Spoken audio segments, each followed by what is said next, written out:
Assalamualaikum best people. Balik lagi di live WHP Talk sama dia apanya. Oke, kita sekarang mau live bareng sama Bang Fitra yang bakalan share tentang kerjaan di industri energi terbarukan atau di solar farm. Oke, alhamdulillahirobbilalamin. Assalamualaikum Bang Fitra. Waalaikumsalam. Halo teman-teman semuanya, santai aja ya. Kenalkan, nama aku Fitra. Aku dari Sumatera Utara gitu ya. Aku join WHV dan tiba di Australia itu Agustus 2022. Sekarang kerja di solar farm. Baru-baru aja sih, baru 3 bulanan lah. Kalau tugasnya itu, kalau aku ini termasuk bagian mekanikal gitu ya. Kalau kita mikir yang mekanikal gitu kan, wah, ini mekanik nih berurusan dengan segala macam. Padahal bukan gitu ya.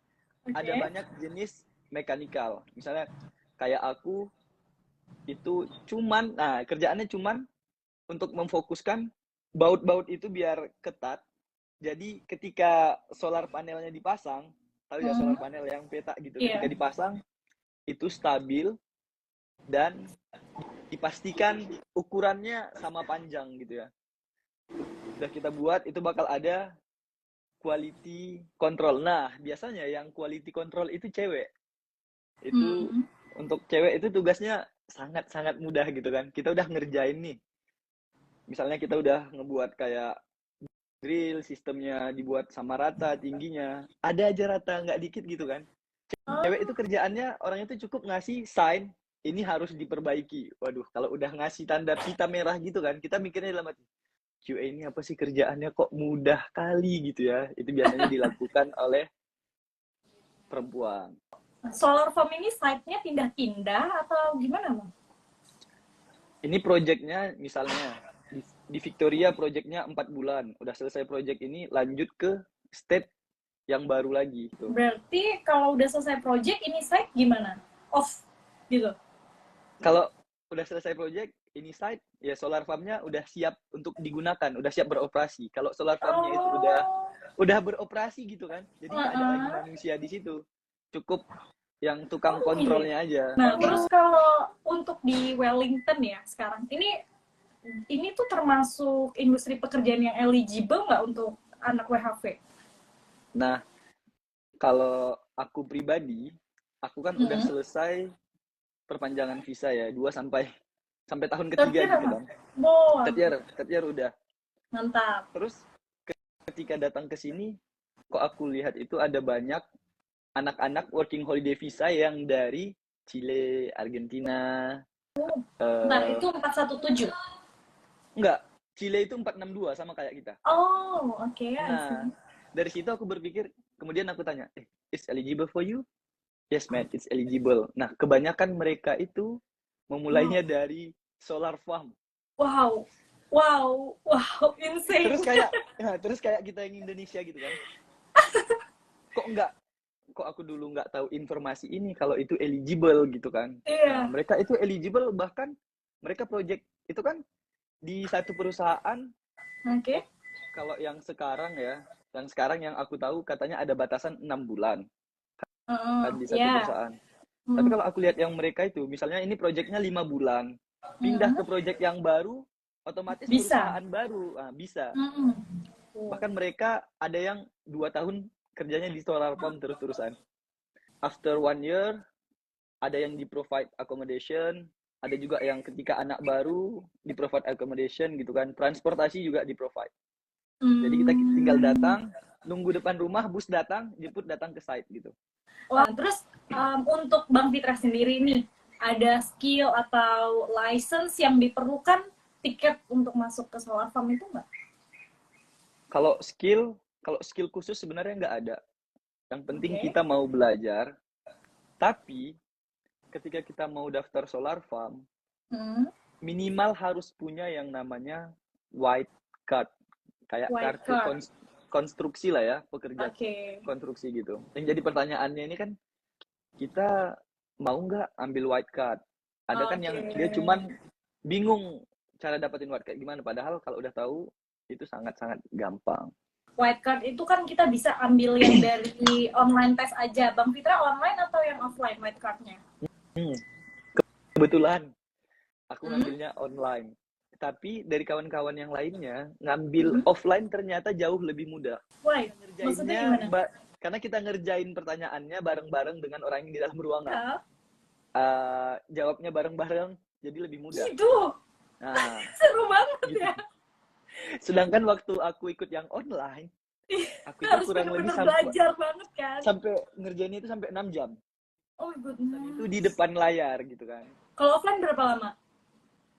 Kalau offline, waktunya tetap sama 6 jam. Tapi kita nggak stres, nggak mikir gitu kan. Cukup datang, ngikutin alur penjelasannya. Yang lama itu kan penjelasannya harus berurutan gitu ya. Oke, Bab ada 1, kelas nih, 2, ada 3.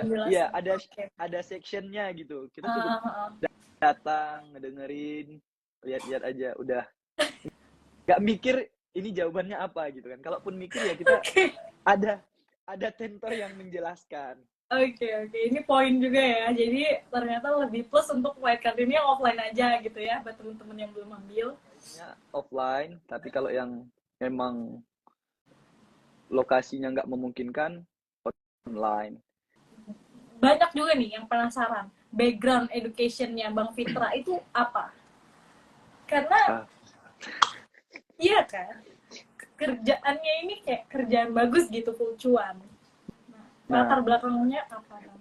Kalau backgroundnya nggak ada sama sekali yang berkaitan dengan dunia elektronik ataupun dunia teknik. Bahkan aku anak sosum gitu ya. Oh ya? Ya anak sosum. Okay. Tapi ketika masuk kerja di solar farm gitu, yang menjadi kayak merasa bersyukur gitu kan. Wah ini tempatnya outdoor, merasa bebas gitu kan, yang selama ini kerjaan di factory dengan suara mesin segala macam. Kita mau duduk santai nggak bisa, kita mau sambil cemilan nggak bisa. Ini bahkan bisa konten, bisa ngonten, bisa bawa airpod gitu kan. Awal-awal kerja nggak berani pakai airpod, tiba lihat teman-teman yang lain pada pakai airpod, terus supervisornya juga welcome ngeliat yang lain pakai airpod. Oh boleh nih dicoba, ya udah. Jadi mumpung waktu kerjaannya yang masih nyantai, ketika kita pakai airpod juga itu nggak bermasalah, nggak mengganggu pekerjaan, ya udah aku ikut-ikutan sama yang lain gitu, tetap pakai. Oke. Menurut Bang Fitra tuh latar belakang pengaruh nggak sama peluang diterimanya di solar farm? Sebenarnya pasti ada pengaruh kalau kita punya background yang electrician gitu ya. Ada beberapa mechanical gitu.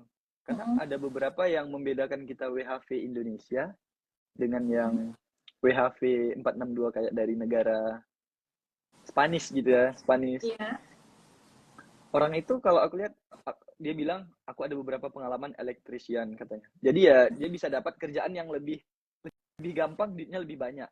Tapi kalau menurut aku setelah kita langsung terjun di solar farm gitu kan, prakteknya lebih mudah sih ketimbang teori. Bisa nggak ya nanti kerjainnya, bisa nggak ya kerjainnya gitu. Ternyata ketika udah di lapangan lebih mudah. Karena dipraktikin langsung, kita ngelihat cara kerjanya, begitu. Nah tadi tuh kan wildcard ya nih, ada yang nanya license-nya apa yang dibutuhin untuk masuk solar farm. Selain wildcard tadi, ada lagi nggak gitu? Kalau dia bisa bawa telehandler, forklift, itu jadi nilai plus. Paling mudah lagi, bukan paling mudah ya, kalau kerjaan forklift itu duitnya lebih banyak lah. Gimana caranya WHV Not Experience bisa dapat pengalaman, bisa dapat kerjaan di hospo, peternakan, dan sebagainya? Sebenarnya tahu sendiri ya, kalau kerjaan di Australia itu kan pekerjaan yang kasar dibilang. Betul. Dan yang paling penting itu kita siapkan fisik kita, mental kita. Intinya jangan dulu berekspektasi, wah kerjaannya ini enak gitu kan.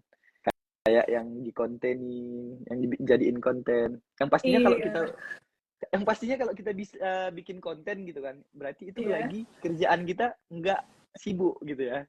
Oke. Ya. Pasti nggak sibuk gitu, makanya kita bisa buat konten gitu. Pertama kali kerja di solar farm, minggu ke-1, minggu ke-2, kebetulan aku dapat kerjaan yang berat. Kalau dibilang 1 sampai 10 bisa dibilang kerjaan itu butuh tenaga 9,5.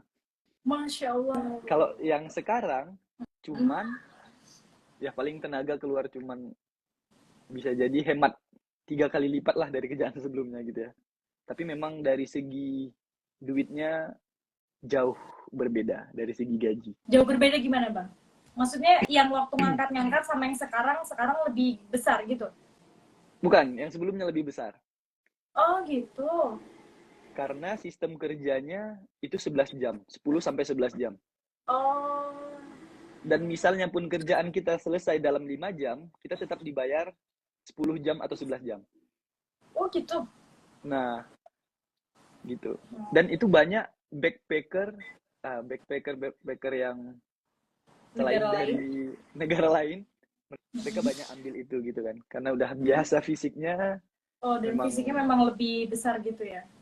iya. Karena kan waktu itu aku jadi beginner gitu kan. Masuk ke situ Mm-mm. beginner. Mm-mm. Jadi gitu dapat kerjaannya itu langsung kaget gitu. Karena yang diangkat itu bebannya beratnya 30 kilo, butuh harus cepat, tepat, akurat. Karena kalau kita salah pasang, itu nggak akan berfungsi solar panelnya. Berat, cepat, tepat, akurat. Iya. Dan kan solar panel itu ada positif negatif ya, kayak baterai gitu ya.